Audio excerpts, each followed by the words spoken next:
Hello.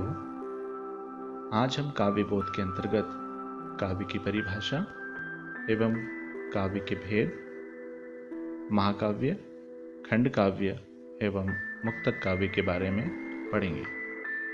मैं हूं कमलदीप बैरागी।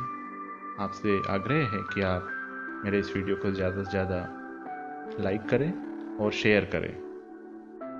सबसे पहले कविता क्या है? काव्य, कविता या पद्य साहित्य की वह विधा है जिसमें किसी कहानी या मनोभाव को कलात्मक रूप से किसी भाषा के द्वारा अभिव्यक्त किया जाता है। भारत में कविता का इतिहास और कविता का दर्शन बहुत पुराना है। कविता का शाब्दिक अर्थ है काव्यात्मक रचना या कवि की कृति जो छंदों की श्रृंखला में विधिवत बांधी जाती है। काव्य की परिभाषा आचार्य विश्वनाथ के अनुसार वाक्यम रसात्मकम काव्यम, रस युक्त वाक्य ही काव्य है। पंडित जगन्नाथ ने भी एक परिभाषा दी है, रमणीयार्थ प्रतिपादक शब्दः काव्यम। रमणीय अर्थ का प्रतिपादन करने वाले शब्द को काव्य कहते हैं। दोनों ही परिभाषाओं के मूल तथ्य यही है कि जो वाक्य या रचना सुनने वाले या पढ़ने वाले के हृदय को आनंद प्रदान करे वही काव्य है। काव्य के भेद, श्रव्य काव्य और दृश्य काव्य। जिस काव्य को सुनकर या पढ़कर आनंदानुभूति होती है वह श्रव्य काव्य कहलाता है। जिस काव्य की आनंदानुभूति अभिनय को देखकर एवं पात्रों के कथन को सुनकर की जाती है उसे दृश्य काव्य कहते हैं। श्रव्य काव्य के प्रकार, पहला है प्रबंध काव्य। प्रबंध काव्य में कथानक छंदोबद्ध रहता है। छंदों का तारतम्य आदि से अंत तक बना रहता है, जैसे माला में मोती हो।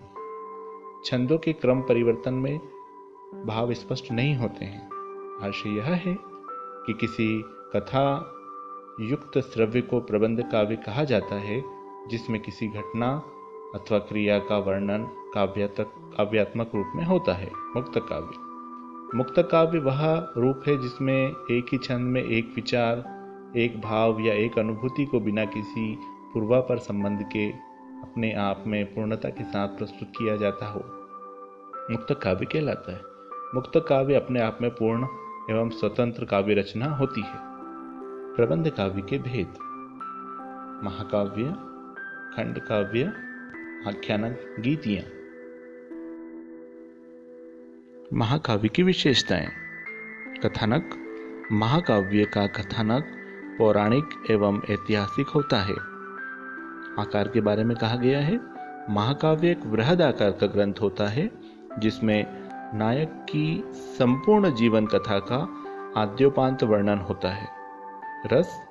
महाकाव्य में श्रृंगार, वीर एवं शांत रस की प्रधानता होती है। शेष रस गौण होते हैं। सर्ग या अध्याय। महाकाव्य में 8 या 8 से अधिक सर्ग होते हैं। सर्ग के अंत में छंद परिवर्तन होता है। सर्ग के अंत में आगामी कथा की सूचना होनी चाहिए। नायक। महाकाव्य के नायक उदात्त, धीर, वीर, गंभीर गुणों वाला कोई कुलीन व्यक्ति होता है। प्राकृतिक दृश्य। महाकाव्य में सूर्योदय, सूर्यास्त, ऋतु वर्णन आदि प्राकृतिक दृश्यों का वर्णन होता है।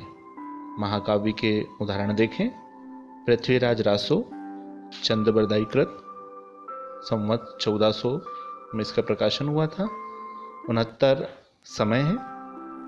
पद्मावत, यह सबसे बड़ा महाकाव्य होने का गौरव प्राप्त है इसे। मलिक मोहम्मद जायसी इसके रचनाकार हैं। संवत 1540 और 57 खंड में विभक्त है। रामचंद्रिका, केशवदास, 1601 ईस्वी, 39 प्रकाश। रामचरितमानस, तुलसीदास जी इसके रचनाकार हैं। लगभग 1633 में इसका प्रकाशन हुआ और 7 खंड है, कांड कहे गए हैं इसमें। प्रिय प्रवास, यह खड़ी बोली का सबसे बड़ा महाकाव्य है। इसके रचनाकार अयोध्या सिंह उपाध्याय हरिओद, 1913 ईस्वी में इसका प्रकाशन हुआ। 17 सर्गों में विभक्त है। खंड काव्य की विशेषताएं। पहला, कथानक। खंड काव्य का कथानक पौराणिक एवं ऐतिहासिक विषय पर आधारित होता है। खंड काव्य एक लघु आकार का ग्रंथ है जिसमें नायक के जीवन की किसी एक घटना, एक खंड का वर्णन होता है। रस, खंड काव्य में श्रृंगार रस एवं करुण रस की प्रधानता होती है।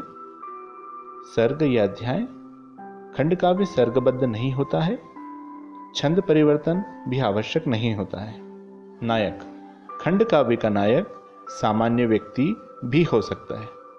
प्राकृतिक दृश्य, खंड काव्य में सूर्योदय, सूर्यास्त, ऋतु परिवर्तन आदि प्रकार के प्राकृतिक दृश्य पाए जाते हैं।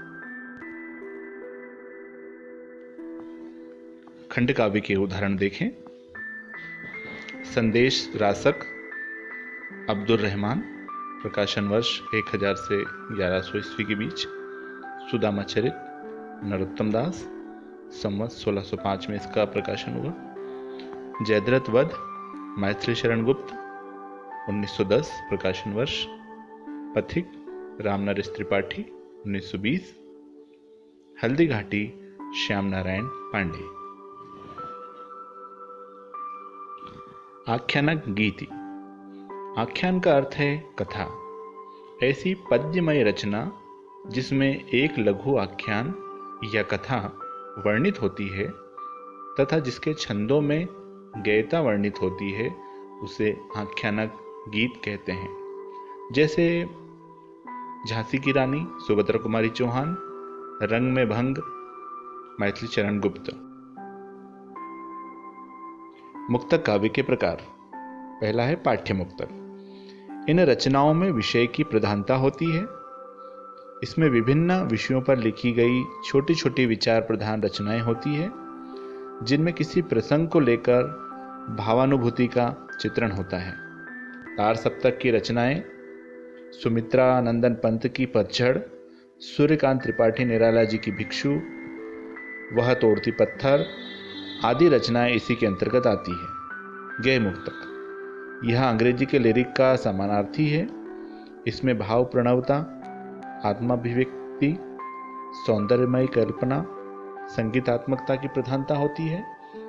मीरा, कबीर, तुलसी, रहीम के भक्ति एवं नीति के दोहे इसी के अंतर्गत आते हैं। अभ्यास हेतु प्रश्न। महाकाव्य और खंड काव्य में अंतर लिखिए। 2 महाकाव्य और 2 खंड काव्य के नाम लिखिए। अयोध्या सिंह उपाध्याय हरिओ द्वारा रचित महाकाव्य का नाम लिखिए। प्रश्न चौथा, वीर गाथा काल के खंड काव्य का नाम लिखिए। अंतिम प्रश्न है, मुक्तक काव्य के कितने भेद हैं, लिखिए।